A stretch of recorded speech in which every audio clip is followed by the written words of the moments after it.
Sup flappers, we just got done with the patch 2.5 live stream special program, however you want to call it. I mean, it's pretty incredible, right? I made a video earlier before the live stream came out with my predictions for it, and give myself a little pat on the back. I was pretty much accurate with what's going on, but I did not, like, while I roughly knew what was coming, I didn't know the details, right? So I'm going to share with you guys exactly the details, what's going on, what to expect, and probably going into patch 2.6, maybe even 2.7, what you can expect when it comes to content for Genshin Impact. My name is EroticWalruss, and you can join me as these amazing people have here on YouTube. We're live Wednesdays, Saturdays, 7 p.m. to 9 p.m. Pacific Standard Time, and of course, all Genshin official content live streams. I'm also here hosting watch parties. Now, let's talk about patch 2.5. Straight from the get-go, let's talk about the reruns. Yes, there are two rerun characters. It's going to be Raiden Shogun and Kokomi, and they're coming in the latter half of the 2.5 patch. Now, that means, yes, Yae Miko is going to be leading us off here from the get-go. Better start farming, better start preparing, because Yae Miko is going to hit you right across the face in about 10 days or so now, right? I'm stuttering because there's so many things also happening. They also teased the arrival of Ayato right here on Twitter. It's already been revealed. I mean, that is not going to come as too big of a surprise to a lot of people. Ayato is going to be coming in patch 2.6 likely. And what else is coming in patch 2.6? Although this was teased towards the end of the live stream, yes, the Chasm is coming for 2.6, not 2.5, but good to know that Mihoyo is teasing it for us. So you guys might be wondering, then Warriors, what's the point of 2.5? What's going on? Where's the meat? Where's the juice? Where can I sink my teeth into apart from Yae Miko if you're skipping her, right? And yeah, here's the deal. For 2.5 content-wise, they're gonna bring you guys, of course, new story quests. They're actually bringing you a new Raiden Act 2 story along with Yae Miko Act 1, of course, because she's a new character. And then they're gonna delve deeper into the Enkanomiya storyline and just break it apart a little more, help you guys understand what's going on with this zone. And essentially, they even built an entire event to incentivize you to go exploring more in Enkanomiya. Now, is that a good thing? Is that a bad thing? Because honestly, for me, I did the bare minimum for exploring Enkanomiya. I'm not a big exploring guy personally, right? And I think Mihoyo has also started to notice that a lot of these new zones, players just aren't going into the nooks and crannies and figuring everything out. So what better way than to design an entire event, like the biggest event of every patch? And yes, event is going to be the one that gives you the crown.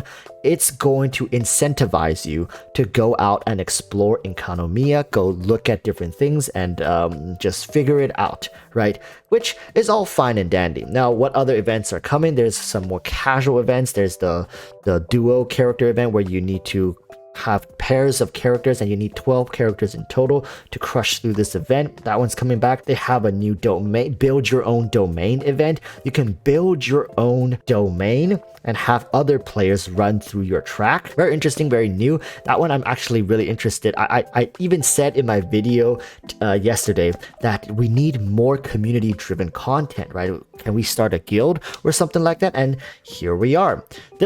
I swear I'm not looking at leaks. At this point, I'm struggling to even convince myself. Am I like, are people feeding me leaks without me knowing it? I don't know, okay? So here's the thing. Amazing to see that Mihoyo is incentivizing other ways to bring the community together as opposed to having us compete with each other, right? Making content for each other. So look forward to my personal track that I will design. Hopefully it's gonna give you guys some hours of good fun. Another event that's coming is make your own drink. you're gonna like mix drinks for D-Look apparently, so there's that. It's very casual. Now, there are no quality of life updates. There are no teapot updates. So for dedicated teapot nerds out there, teapot, no changes. Quality of life, no changes. No new artifacts. There is a new weapon for Yae Miko, of course, and overall, I'm just gonna say it right here, alright? Patch 2.5 is a filler patch. Whether you like it or not, it's designed to ease your progress and help you transition into 2.6 and beyond. And let's talk about patch 2.6 and beyond, because currently, with the end of the live stream, they've teased and essentially they've confirmed the arrival of, you guessed it, Chasm for 2.6 and Chasm for 2.6, but it doesn't seem like Dendro's coming with Chasm though, right? Now that's a big separation we have to make. Just because we're entering a new zone, it's kind of like the gateway into Sumeru. There are a lot of new monsters in Chasm as well as in Enkanomiya as well. So let's talk about Chasm and then I'll double back and talk about the monsters because there's so much more to talk about. So with the Chasm, we're going to be getting new monster archetypes, and they really only introduce the surface. They introduce the kind of the backstory. You know how they do it in live stream. But overall, it seems like 2.7 is going to be Sumeru. If Chasm comes in 2.6, I find it difficult for them to stall one more patch, 2.7, to be like, oh, develop Chasm a little more, or Chasm Part 2. No, they're going to drop Chasm, and the next patch is going to be Sumeru with Dendro coming. That's going to be big. So people, if you think the game is going slow, trust me, it's not going to be slow for much longer. We're going to be picking up the pace. All right, now let's talk about the mobs, the new monsters. They're like these armored soldiers. They have these 3 type of soldier. They got a big spear, they got a guy who's waving a flag, and of course they got a bow user. I'm gonna throw up some footage on screen here so you guys can see. And surprise, surprise, wow, Walrus strikes the bullseye again. So apparently they have new anti-shield mechanics. Yay! If they hit you and you have a shield running, then essentially you give them a buff and they get their own shield. That's what they do apparently. I don't know how much threat they're going to be posing on you and how beefy said shield is. Is it going to mimic your shield? So like, hey, if you have a Zhongli Jade shield, they get a Zhongli Jade shield. I don't know how the mechanic really work. But just letting you guys know, MiHoYo's finding new ways to make sure shielders just don't have as much fun playing the game. And I've warned you guys over and over, and this makes a lot of sense with Zhongli coming in 2.4 rerun instead of 2.5. Imagine they release this content and then are you really still gonna go for Zhongli? Like, come on, let's be honest. Eventually, these mobs are gonna make it into the Abyss. You might not think they're a big threat in the overworld. Just wait until the Golden Wolf Lord makes it into the Abyss. You know, that big-ass world boss, that wolf that flies around? Just wait until that thing makes it into the Abyss, right?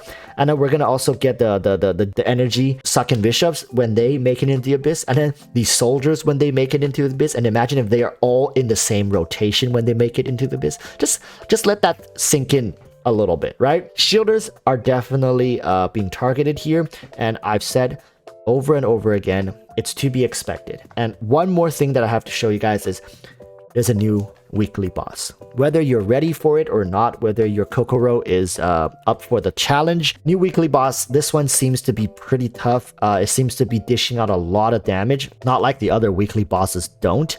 I don't know if it has anti-shield mechanics. I'd be really worried if you just invested like all your life savings into Zhongli and then they release a weekly boss that completely ignores shields or some I almost swore, right? I'm gonna be pretty worried, but overall, I do think this new boss looks to be both challenging and a breath of fresh air to the current roster of characters that we have to fight against. All right, with all that said, I've just highlighted for you patch 2.5, patch 2.6, and potentially even patch 2.7.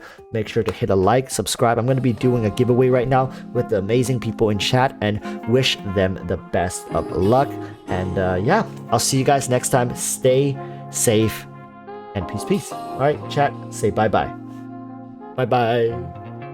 Bye-bye.